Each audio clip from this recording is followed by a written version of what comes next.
Imagine a place on Earth where no tourist has ever been welcomed.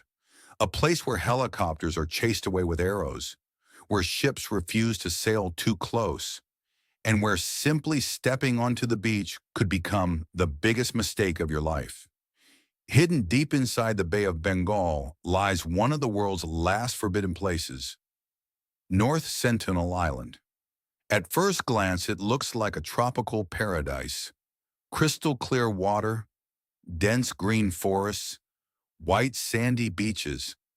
But behind this breathtaking beauty lives one of the world's most isolated tribes.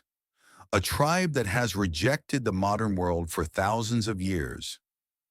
They don't use electricity. They don't use the internet. They don't even speak a language that outsiders understand. And they have made one thing perfectly clear. Anyone who enters their island is not welcome. So who are these mysterious people?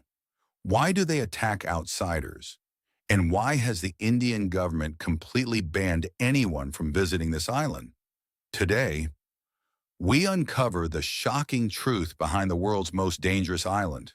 North Sentinel Island is located in the Bay of Bengal and is part of India's Andaman and Nicobar Islands.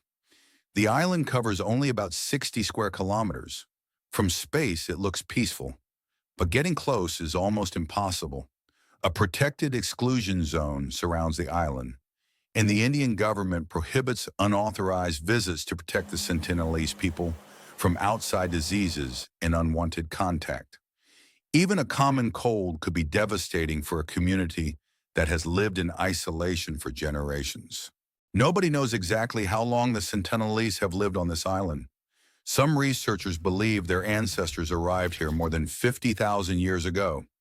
That means while great civilizations were rising and falling across the world, the Sentinelese continued living almost exactly the same way. They hunt with bows and arrows. They catch fish in shallow waters. They build simple shelters using wood and leaves. They survive entirely on the resources of their island. Unlike the modern world, they have never depended on electricity, machines, or technology. For them, the island is not just a home, it is their entire world. But one question has puzzled the world for decades. Why are they so hostile? Whenever outsiders approach the island, the response is almost always immediate. Men appear from the forest carrying bows, arrows, and spears. Warning shots are fired toward boats. Helicopters have also been targeted with arrows.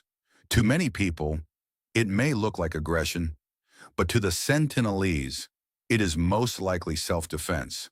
For thousands of years, every stranger has represented an unknown danger, and history has given them many reasons not to trust outsiders. During the 19th century, British colonial officers attempted to explore the Andaman Islands. Some expeditions even tried to make contact with isolated tribes. These encounters often ended badly. Many indigenous people became sick after contact with outsiders because they had no immunity to common diseases. Over time, researchers realized something important. Sometimes, the best way to protect an isolated tribe is simply to leave them alone. That lesson would later shape India's policy toward North Sentinel Island. Then came one of the deadliest natural disasters in modern history, the Indian Ocean tsunami of 2004. Massive waves destroyed entire coastal cities across Asia. More than 230,000 people lost their lives. Rescue teams feared that the Sentinelese tribe had also been wiped out.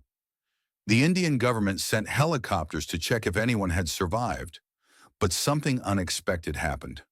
As the helicopter flew over the island, a tribesman emerged from the forest.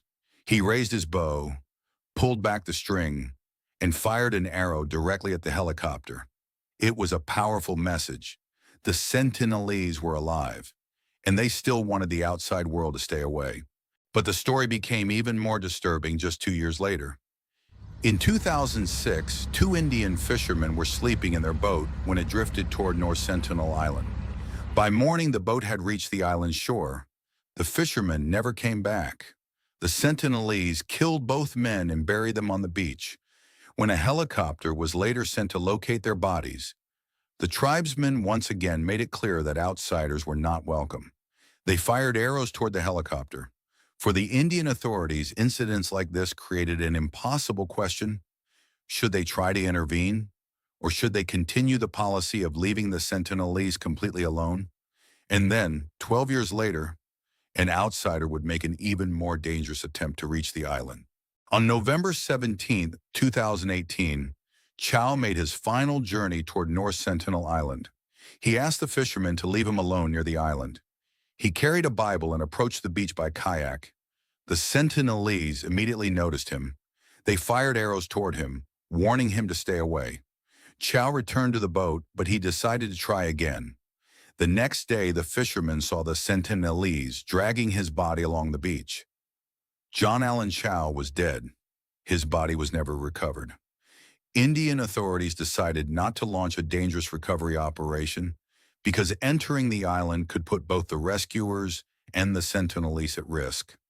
And once again, the world was forced to confront the same question: where does curiosity end and respect for an isolated people begin?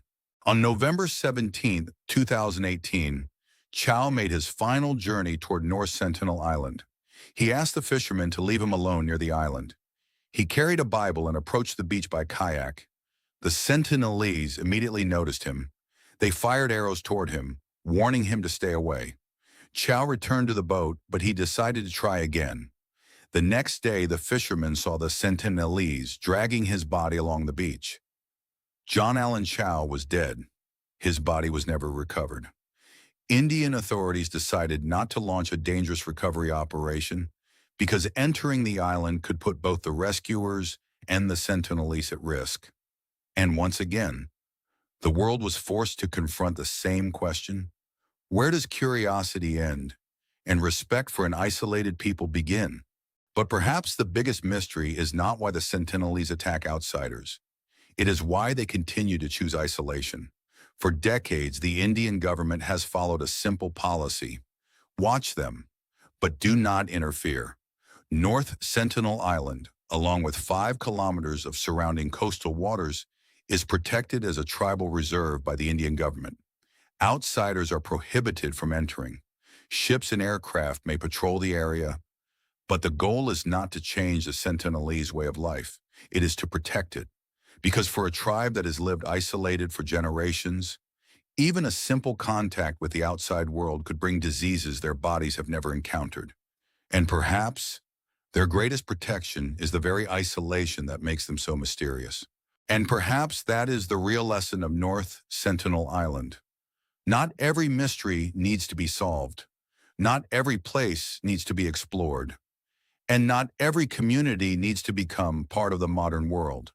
The Sentinelese have made their choice clear for generations.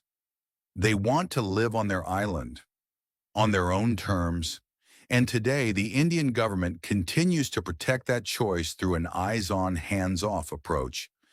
Because sometimes protecting a people does not mean bringing them closer to us.